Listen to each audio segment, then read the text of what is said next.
Hey everybody, if you're a beginner with the XR18 mixer, this video is specifically for you. I'm going to show you how to get signal into the mixer, out to your main speakers. I'm going to show you how to send signal to your aux outputs, and I'm going to show you how to get signal into your effects units and have your effect come back into the mixer. We'll also do a brief overview of what you're seeing in the main windows, and I'm going to show you how to do all of that right now. Let's go!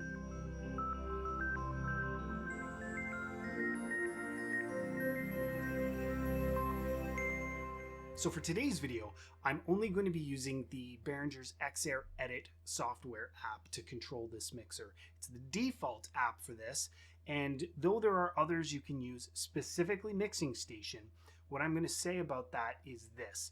If you are brand new to this mixer, if you are brand new to audio in general, and actually that's the more specific factor here, people are going to tell you that MS Mixing Station is a far superior product. And while I do not disagree with that, let me make that clear, I don't necessarily disagree with that statement.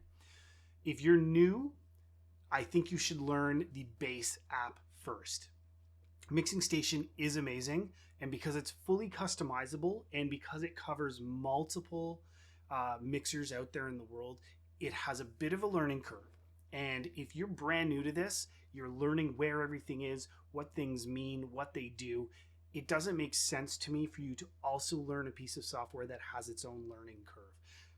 By all means, if you want to use it, use it. I'm not here to tell you what to do. I'm just making a suggestion.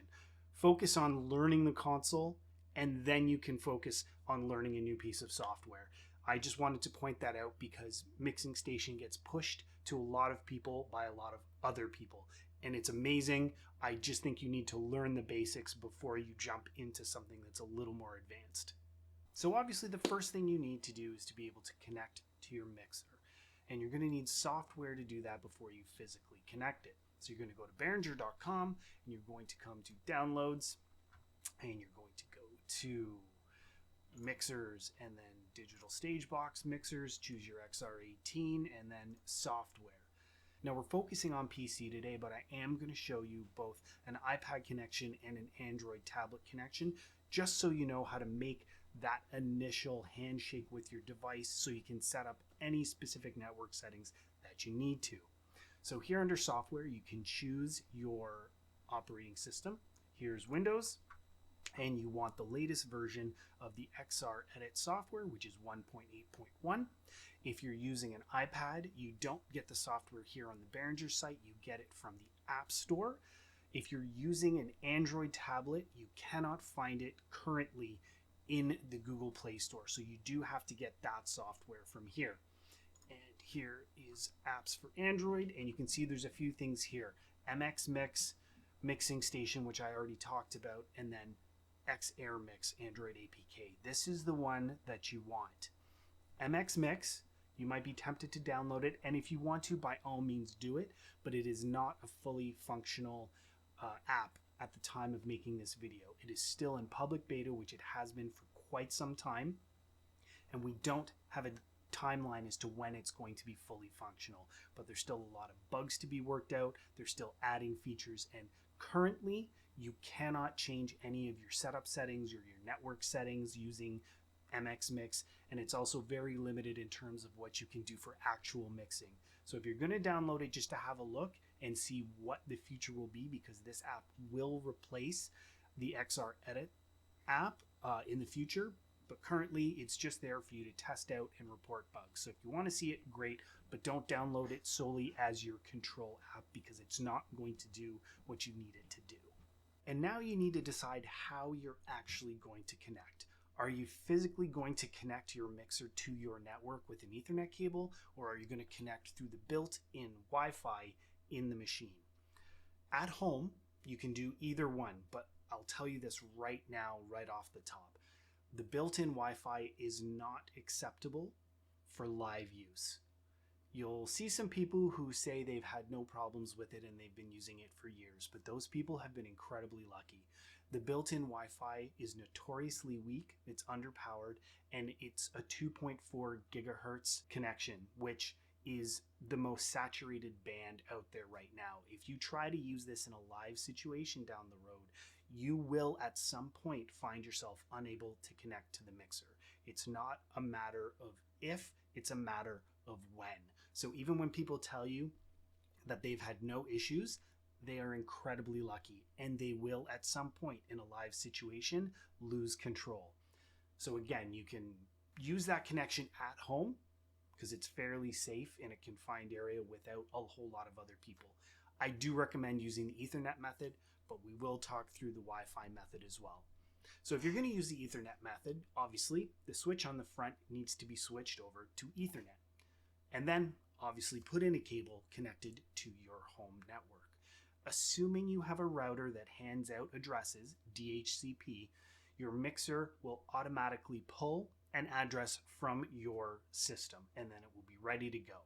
What you'll do then is with the Xr Edit software on your computer, because that's what we're looking at first, you'll open up the Setup tab, and you'll be able to see any mixer available on your network right here.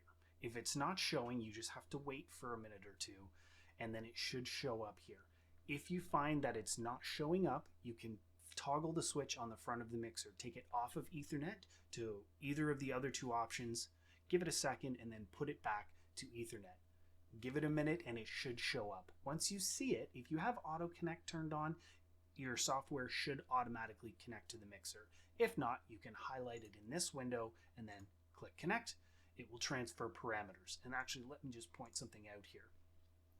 Your sync direction, you have mixer to PC or PC to mixer. It is always safest to do mixer to PC. That way, you are bringing the stored settings in your mixer to the software instead of any changes you may have made in the software and sending that to the mixer, which could overwrite things that are there. Obviously, if you want to work offline and create something that you want to use later, you can transfer that to the mixer using this method. However, for safety, it's best to keep it on mixer to PC for your initial connections. Once you've made your initial connection, you can come up to your AP or your wireless LAN or your LAN tabs, and you can make any settings you need to configure this specifically for your network. For instance, you may or may not have a DHCP server, which is what I mentioned already, and that's the system on your router that hands out addresses to all your devices.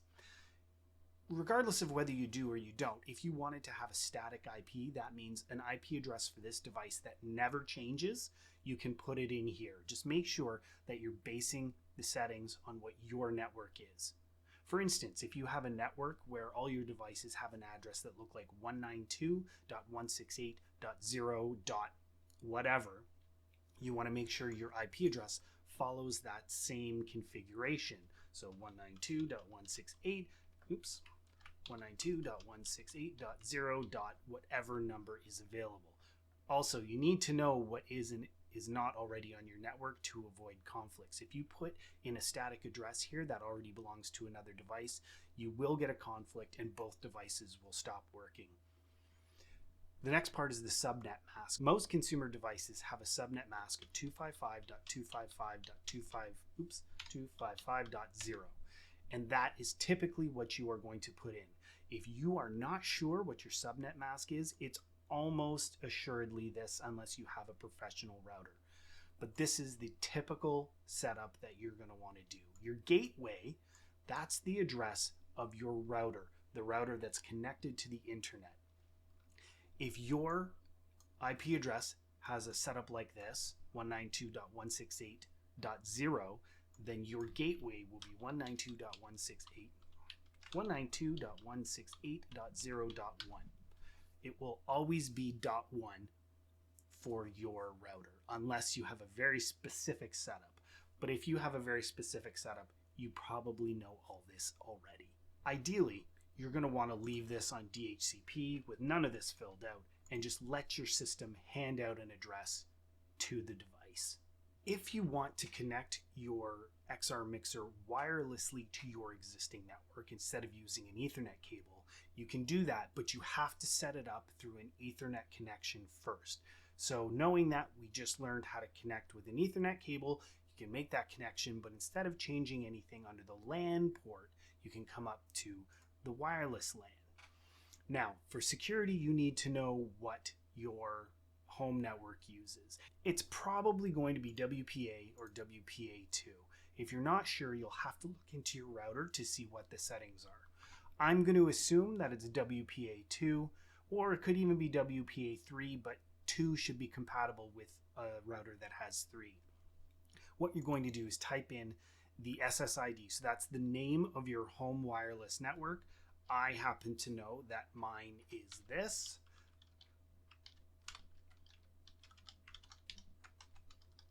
Great name, right? And the name 5G is at the end of mine, even though I do have a 2.4 running on it as well. That just happens to be the name. And then the key is the password you use to access your network. So I know what mine is, and I would type it in. And then once I have this setting, we're going to leave it on DHCP so that it connects and grabs an address to make sure that we're doing this right. And then you would apply. And then you would flick the switch on the front to not be on Ethernet, but to be on wireless client. I believe that's what it says, Wi-Fi client. Once it's switched to Wi-Fi client, it'll do a quick little system reboot, and then it should show up on your network. So then in connection, you should see it pop up in here after a minute or two, and then you can connect to it just like you normally would. Now, if you're going to use the internal router, then you would come to the AP tab, and if you need to change anything in here, that's where you would do it. By default, it's open. This already has a name because it's already been set up, but by default, it will have a reference to what your mixer is. So XR18, if you happen to be using a 16, it would say XR16, as well as probably a device serial number or something, but it will have XR in the name. You can change that to whatever you want it to be and call it my XR or my XR Wi-Fi, whatever makes sense for you. And then by default, it's open. That means it has no security. If you're using it at home, that's totally fine. Just know that anybody who's connected to your network could download the software and connect to your mixer without having to put in a password. If you want a password, that's where you select WEP, and then you put in a password of your choice, click apply, and then on your device, either your computer or your tablet, you would connect to the network under your settings, your network settings, that is being broadcast by your mixer. Then you would open the software and connect to the device. If you're using an iPad to connect, you're going to open the XR Edit software after you've installed it from the App Store, and then it will show you this screen where you can see exactly what is available on your network. If it's connected by Ethernet, and as long as your tablet is connected to the same network, it should pop up with any mixer that's available on the network for you. You can see that I've got 2 here. I've got a 16 and an 18. We're working in the 18 today, so that's the one on the right. So you can select it, and then it will load in. Once you're in here, it looks a little bit different from the desktop software that we're going to use for the majority of this video. But I thought it was worth just giving you a look at this if you decide to do your initial connection with your iPad. So once you're in here, you've got a setup tab up at the top right. So you can go in there, and under network, you have the same options we just talked about on the desktop software. This is where you can make the relative changes so that this is set up ideally for your network. Again, remember, if you are going to use your mixer as a Wi-Fi client, meaning it will wirelessly connect to your existing network, you cannot make those changes in a wireless connection. You have to be connected to your network by an Ethernet cable on the mixer. If you're using an Android tablet, again, you need to download it from the actual Behringer website and not from the Google Play Store. It's not available there at this time. So this is the first screen you're going to see, and if you know the IP address, if you've set a static or you just happen to know what it is on your network, you could just put that in and hit connect, or you can do a search. And it will search what's available. Again, I've got 2, so we're going to connect to the one that is the XR18. And this is going to look a little bit different both from the iPad version and the desktop version, so I thought it was worth seeing. Here we are at our base view on an Android tablet. And to get into those same setup and network settings, you're going to click up here in the top right. And then you can see what you have here: preferences, monitor, audio, MIDI, network, layers, scribble strip. So all stuff that you'd want to be able to control, and you're going to go into your network. In here you have the exact same options that you did on both the iOS device and the PC. Remember, if you want to use the mixer as a Wi-Fi client on your existing network, you cannot make those changes wirelessly. You have to connect the mixer to your network with an Ethernet cable first, make those changes, and then the connection will be live. With everything connected, I want to show you a couple things before we get started with actual signal. So the first thing we're going to do is come up to this setup window, and this button here, initialize. If you want to set your mixer back to default settings where there's no signal passing anywhere, what we call zeroing out the console, this button will do that for you. And it will do that without deleting any show files you've created. It will just dump signal that you've sent to different buses or to speaker locations, and it will bring it back to nothing happening anywhere. This is great if you're new to it and you get stuck and there's something happening in the console that you don't understand. You can just jump back to a state where it's initialized and start from scratch again.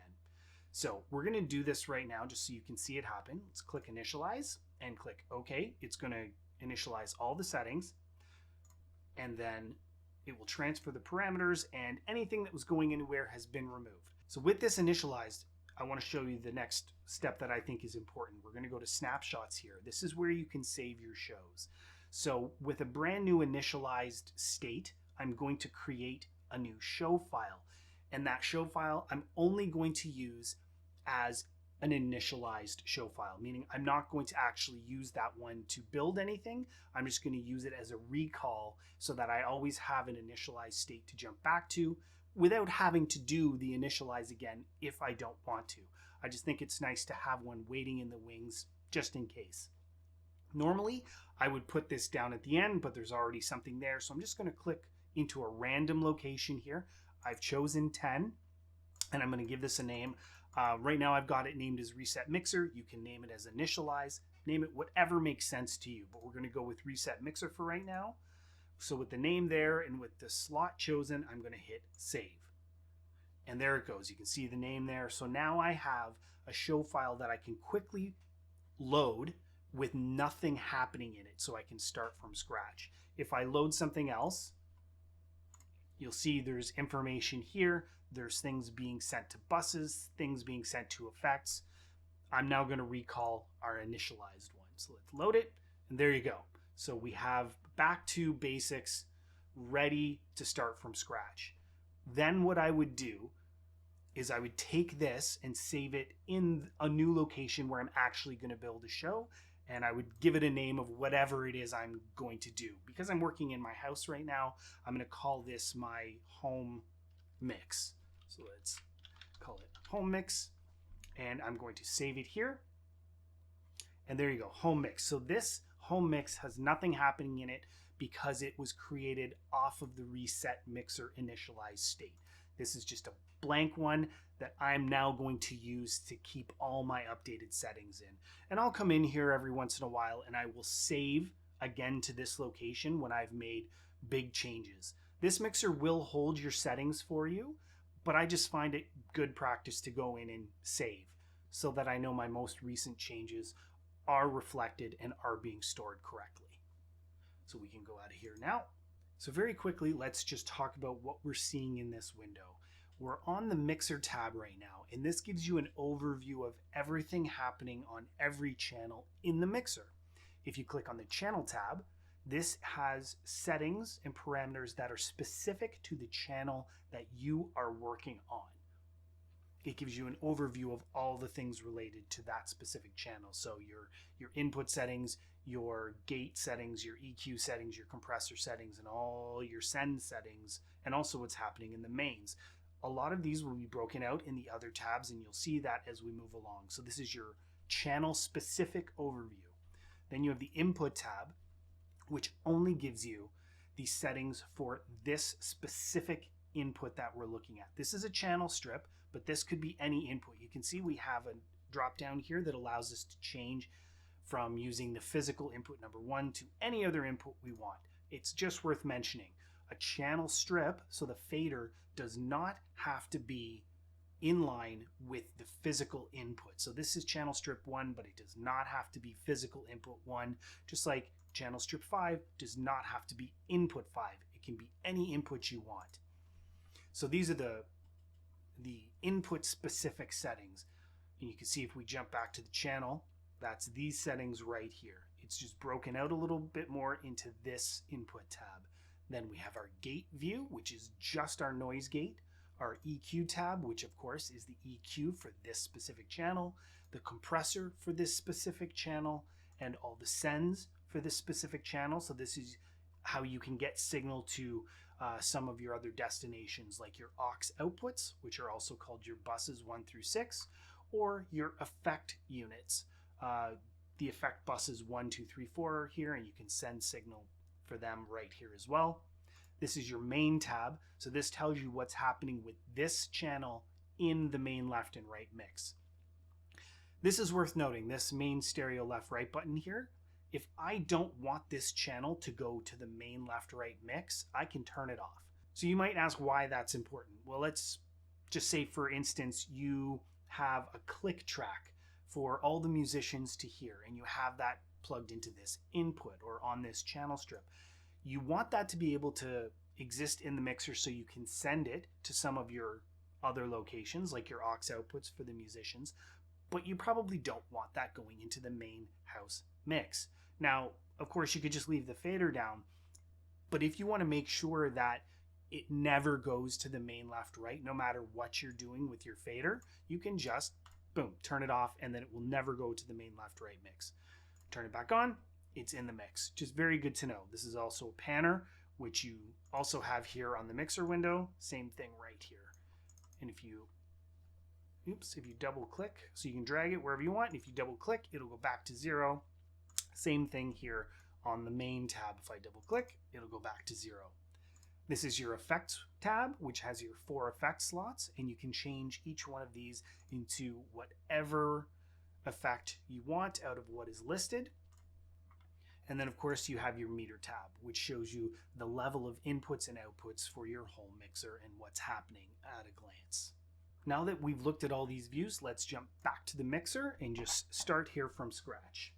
So I have plugged a speaker into my right output, and I have a microphone here that I have plugged into physical input number 1.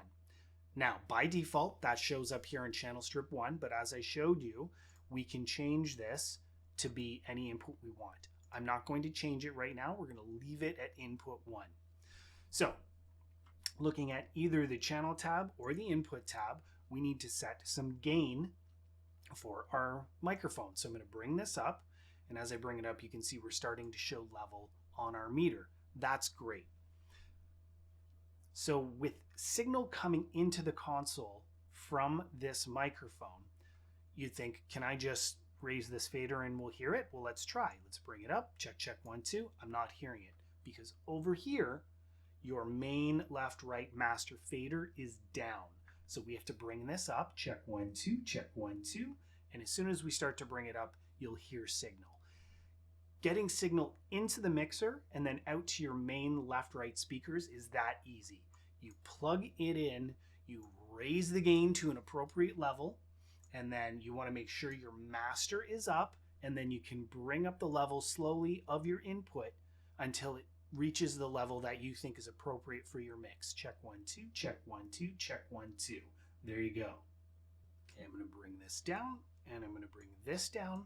And now we're going to talk about how to get this same signal, not out of your main speaker, but out of one of your aux outputs. So we're going to use aux output 1. I have physically plugged a speaker into aux output 1. There's a couple of ways we can really quickly get signal from this microphone to our aux 1. So our aux 1 is tied to our bus 1. This is the first way you can get signal there. These buttons over here, these are your destinations. So bus 1 is what we want to use because that's connected to our aux 1. So when I click this, you'll see these channel strips are now outlined in yellow. Yellow because that's the color of this channel. We could change that. Let's pick, no, let's not do green, let's do blue. And as soon as I change the color of that bus, you can see the outline is blue. This outline means that we are sending signal on fader. Sends on fader. That is the standard term for this. And what it means is that when I raise this fader here for my microphone, I am no longer adjusting signal to our master left-right bus. I am instead telling the mixer how much level from this instrument I want to send to the output. Now, I'm sure you heard when I raised this, we actually heard it in my speaker. So what I'm going to do first is point out this bus 1 master that popped up. When I click on main left right, that's our main left right master. But when I choose a different destination, like a bus or an effect, this fader changes to match the destination we're dealing with. So you can see with bus 1 selected, this fader is up and it's unmuted. I'm just going to pull this down, and then I'm going to raise this fader again.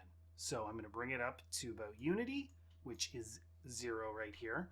And that is how much signal I am sending to my bus 1 or my aux output 1. And now if I raise this fader, we will hear signal. The reason we're going to hear that signal, even though this fader is down, is because we're sending pre-fader. And I'll show you what that means in a second. But let's go to bus 1 and let's bring up this. Check 1, 2, check 1, 2, check 1, 2. You can hear I was starting to get signal there with a little feedback because I'm too close. But it's working. We're getting signal into the console from our microphone, and then we're sending it to our aux output number 1. So pre-fader, what am I talking about? Let's choose our channel and let's go to our sends tab. We're sending to bus 1, and you can see it's actually set to post EQ, which is very similar to post fader. Both of these things happen before the signal gets to our main channel strip fader. So when it's set to anything before post fader, this has no effect on the signal being sent to the destination. So input, pre-EQ, post-EQ. There's some differences there on where they take the signal from. These are called your signal tap points. And when I choose input, it means the signal is being taken from immediately after the physical input and after the gain of the channel. And then it's being made available here to go to the send without passing through the gate or the EQ or the compressor, and without having to adjust this main fader under the main left right mix to have the signal go. And just so you can see the difference between the fader position with these settings, again, anything before post fader, this fader doesn't matter. But let's jump to post fader, and look, we lost the signal in the bus 1 aux output 1 send. Now we would have to physically bring this main fader up for the signal to come back. So that's roughly how it works. So input bypasses all of this stuff. It takes the signal right after the input and the gain. Pre-EQ takes it after the input and the gate. Post-EQ takes it after the input, the gate, and the EQ. So if we changed an EQ to make it sound different, that would now apply. That would now apply to post EQ.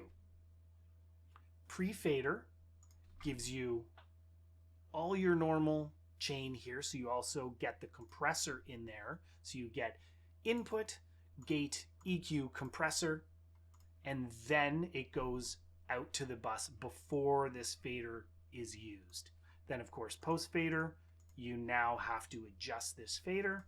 And subgroup, that's something completely different, which we're not really covering in this video. I will just say that it allows you to group together a bunch of signals and control them with a single fader. That's something a little more advanced. You need to work through all of these other settings to understand how things work before you start subgrouping. So we're going to change this back. We're actually going to put it to post fader. Now that we have it set to post fader, we're going to jump back to this mixer tab so we have our overview. You see this blue line here? This represents the signal that we are sending to the bus. So now with bus 1 selected, I'm going to just confirm that I've got my signal up where I want it. You can see that blue line up here changing as I change the amount of level. So that's where I want it. Now I'm going to make sure my bus master is unmuted, and I'm going to bring that up. And now I'm going to jump back to main left right. Because we switched this to post fader, I now need to bring this up for signal to show up in our bus 1. So let's bring that up. Check 1, 2, check 1, 2, check 1, 2. We can hear it there in the speaker. And we know it's the aux speaker, the aux output 1 speaker I connected because our main left right master is down. So we are not hearing it through my speaker over here. We're only hearing it through my speaker over here, which happens to be the one I connected to my aux output. So if we want to hear both at the same time, we would now bring up our left right, and then we would bring up this, and we would have it in both locations. Check 1, 2, check 1, 2, check 1, 2. I know you can't really tell the difference listening on the video, but it was in both my main left right speaker on my right and my aux speaker on my left. So let's bring this back down. Let's choose our destination. I'm going to bring this down as well. So we showed that choosing the destination for our aux output, which is our bus 1, it turns these into sends on fader, and this allows us to change the amount of level we're sending. Well, there's more places to do that than just this. Let's jump back to our main left right, and I showed you the sends tab. So if we have this channel selected and we come up to the sends tab, we can actually use this here to send signal to our buses. If I wanted to send it to bus 1, I do it here, to bus 2, here, to bus 3, here, to bus 4, here. You get the idea. And you'll notice you're seeing signal on these ones, but not here. And that is because this one is set to post fader, but these are all set to post EQ. So they don't need the main fader raised to get level here. It's what we already talked about. Ideally, for most situations, you are either going to use pre-fader or post-fader.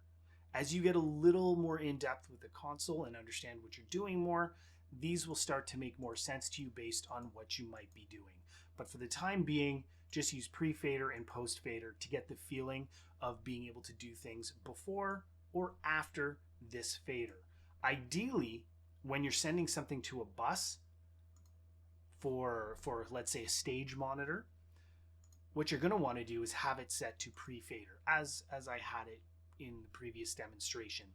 The reason for this is if you spend time building a mix for someone who's listening through a stage speaker, you do not want that level to be affected by what you are doing in the main left-right mix. So with our bus 1 selected, or looking at the sends window, you can see the amount of signal that we've sent, and you can see it changing in both locations. We've got it set to pre-fader, and we know, let's just say we have our speaker up for our bus, for our main aux output on stage, and we're listening to it. We're like, yes, this is a good level. Great, we've got it set where we want it. Now, if we look back, this is still down because it's pre-fader, and that means that any adjustments we make here are just for the main left-right mix. So anything I do here will not change the amount of level that is going to our artist on stage, and we won't mess with their mix while they're performing. That's great. So this is why pre-fader is important to have, and this is when you are most likely to use it. So just for this demonstration, I'm going to pull this down just a bit because I don't want both speakers going very loudly at the same time.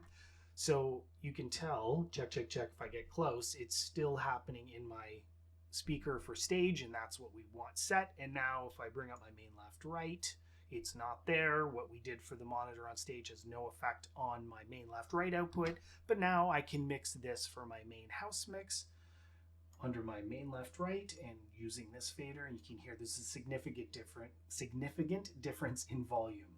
That's my main left right. If we mute that, I have to really dig in for you to hear it over here in my stage wedge, and if I pull this down, that has no bearing on the stage wedge. It's still there. Now, these aren't the only two ways that you can get signal to your aux output.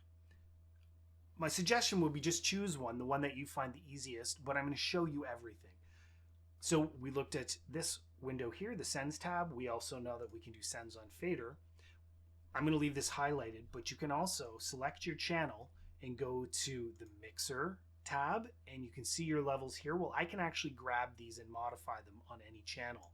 So I can do this, I can do this. You can see here's our channel here, and this, because it's outlined, because we have bus 1 selected, this is the level for the bus. So when I change this here up at the top, it's going to change the fader position. So you can grab it here and change it.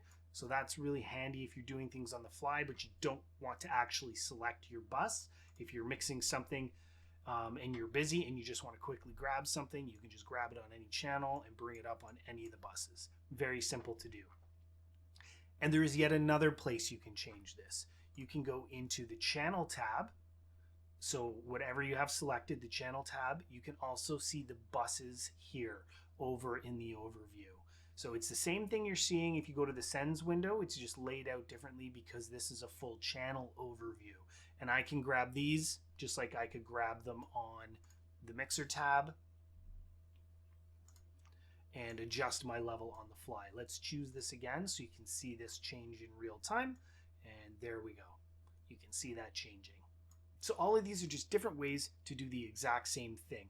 It allows you to have multiple points where you can access those functions regardless of what you're doing. So if you're busy in a mix and you don't have time to jump in and do a sends on fader, you have different points in the mixer software that you can make the same adjustment without having to confuse yourself or change windows or change tabs. It's pretty handy. And so now we're at the point where I show you how to get your signal to your effect. I have jumped back to the initialized state here to my home mix. So we can start from scratch again for this. So we know how to get our signal in, we know how to get it out to our mains, we know how to get it in and out to one of our buses. Well, the effect works similar to how the bus does. This is your destination over here, so this is how you get signal into the effect. And we can do it the same way we did for the bus. We can do it sends on fader like this, or we can grab up here in the window, or we can come over to the sends window, and here under the effects we can now do this. You can see it happening on the fader down here at the same time. So we have all the same ways to get signal into our effect bus. You'll also notice that here above your effects you have post fader, pre fader, and all the other selections you did for here. So you have options on how you're getting signal into the effect as well, either pre fader, post fader, whatever it is you need to do.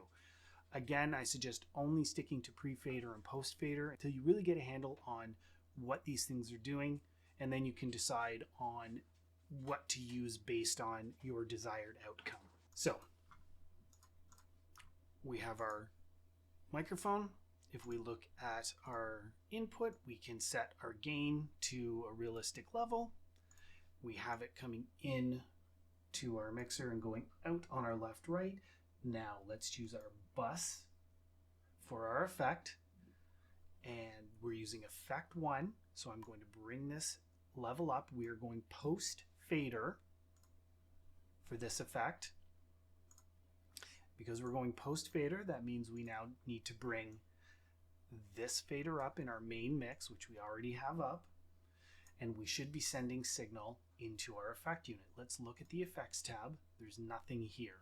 Well, that's because if you select this effect bus, it also has a master bus, which is down. I turned it down for this so that we would need to see it go up.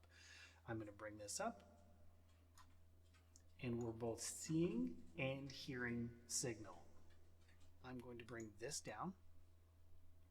I'm going to leave this up, and we're going to look at the mains here. These 4 faders are our effect returns. So once we've sent signal to our effect unit, it has to come back to the console, and it comes back on these faders. This is for the return for effect 1, this is the return for effect 2, this is 3, this is 4, and they come back here. So when you have your dry signal, your unaffected signal, so your microphone going and coming out of the main left right, once it's also sent into the effect unit, you need to bring this fader up to mix your affected signal with your original signal. So here's the original, and now I'm going to bring up the return, check 1, 2, check 1, 2, check 1, 2, and now you hear the effect come in as well. So with this fader and this fader, we can get a balance in our mix of the original signal and the affected signal, and we blend them together in a way that is appropriate for what we're trying to do. And now I'm going to point out something that's incredibly important to understand. This effect return, you can accidentally create yourself a feedback loop. If you still have your effect send selected, you can actually bring this up and that would send the effect back into itself. So when you have one of these selected, you never want to bring these up unless you are trying to send the effect back into itself to accomplish something very specific. Until you really get good at this console, I am sure that is not something you're going to be doing. So please bear in mind, if you have an effect destination button selected, so your effect send, do not bring up the effect return faders and add it back into itself, or you will get a feedback loop that just continues to build and build, and it's really awful. Now let's have a look at things across the top here. Let's start with the gate. To actually use the gate, you need to select this button, noise gate. That turns the gate on. If you don't know what a gate is, it's a way to keep your channel silent until there's enough level that it crosses a threshold, and then it opens up the channel and lets the sound through. So if you have a microphone, say there's a little bit of noise on it, and you don't want that noise to be heard when no one is using the microphone, you can turn on the noise gate. You can set the threshold to a spot above where the signal starts to be usable. So let's just put it here. And you can see that when I'm not speaking, there's still a little bit of level. That's just the noise in the room.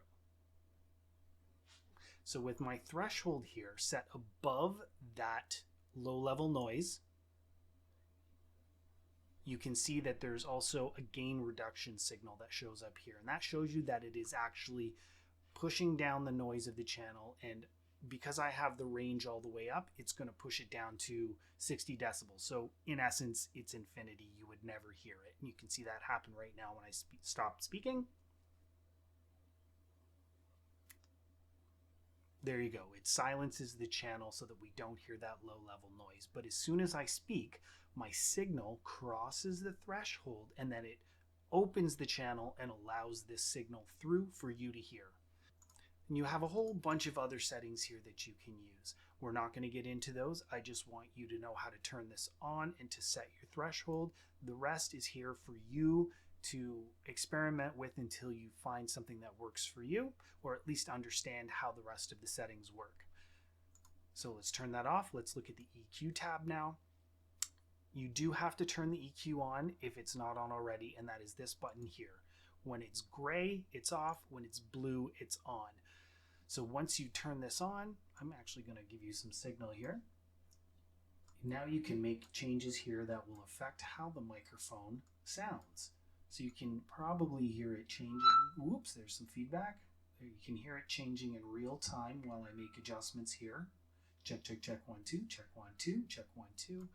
And you have controls down here that'll let you refine what you're doing. But remember, you need to turn it on. You also have a low cut, which you can drag along if you know you don't need signal below a certain frequency. So actually, let's reset this. My voice, I don't really need anything below 200 hertz. So I could pull this all the way up to 200 hertz without really affecting my voice. If I keep going, you can hear it thins me out, pull it back, and we get some of the low end back in my voice. So this is something that's very useful. Also, it's good to note that this low cut can be used even if the EQ is not turned on.